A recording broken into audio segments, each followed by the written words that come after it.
Now we're going to prepare our background. Let's say you want a block that's going to be 12 inches by 12 inches when it's finished. Normally we would probably cut a 12.5 by 12.5, allowing for seam allowance. But in hand applique, we tend to distort our block a little bit. Let's say that you woke up this morning and you're ready to stitch and you had a little fight with the dog and the kids are making a mess and your husband doesn't appreciate you and you're just not feeling real good. As you stitch, you're probably going to pull the thread just a little tighter than if you woke up today and the house was already clean and the kids were already off to school and your husband said you were the most wonderful woman in the world. Now in that case, when you pull your thread, you're probably going to have a little less tension. Every time you sit down to stitch, you have a little bit of a different kind of an attitude, and consequently, the block will lose its shape. If we cut our background about 1 inch to 1.5 inches larger than we normally would want the finished block to be, or to begin with, then we'll be able to square it up later and nobody will know how we really felt while we were stitching. Okay, we're going to find our center axis. And to do that, we're going to fold this in half. Now remember, it's not necessarily square at this point, nor do we worry about that. It's larger than it needs to be. So we're just going to fold it in half as best we can. And we're going to finger press that crease. Some people like to use an iron, but I think the iron is going to set that crease even more securely and it'll never come out. I want it to eventually come out. You also then want to fold it in the other direction. There are people who will fold it this way and crease it, but I'm pretty sure that the most important thing here is that that axis be perfectly perpendicular. And I know that if I just fold this over, I have a chance of having the fabric inside shift, and so my fold won't be exactly where I want it to be. So instead, I'm going to open it up and I'm going to fold it in the other direction, matching that first fold. Again, I'm not worried about what's happening on the edge. Finger press again. Okay, now you have a center line. Most often on your patterns, that full-sized, full-scale drawing that I told you about, there's going to be marks that will tell you the center and the side center markings. It might be a dotted line throughout the whole pattern, or it just might be marks on the sides and an X in the middle. So we're going to use those marks and we're going to create an overlay.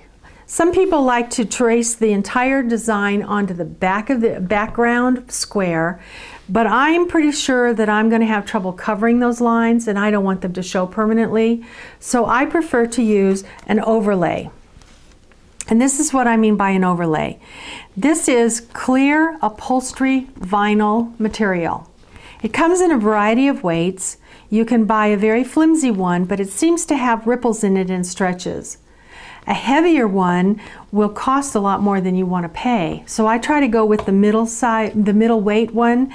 It's sturdy enough to be drawn on. It won't stretch, but it's not too hard to pin through, and it certainly doesn't cost any more than I want it to.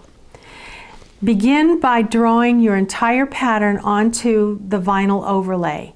And in this case, we're just going to do that heart that I told you about. But notice that I have included the markings for the center and the side centers. I've also used a permanent marker pen, and the reason I do that is because I don't want this to rub off. I have experimented with various pens. You find the one that works best for you, but this one with this particular point works best for me. When you buy your material, the vinyl material, it's going to come with a piece of tissue paper. Make sure that you keep that tissue paper handy, because as you store the vinyl, these marks, while they won't rub off, they can transfer when vinyl touches vinyl. So always store it with that tissue paper on the side that you've drawn. Now at some point you're going to say to yourself, well gee, what's the side that I've drawn? You might make a mark. I recommend that you don't just make a T at the top because it's the same in either direction. So at least write something on it so that you can tell which is the right side. You could put your name, you could put the name of the block. It doesn't matter, you don't need to number it like you did your templates, but you do need the drawing there.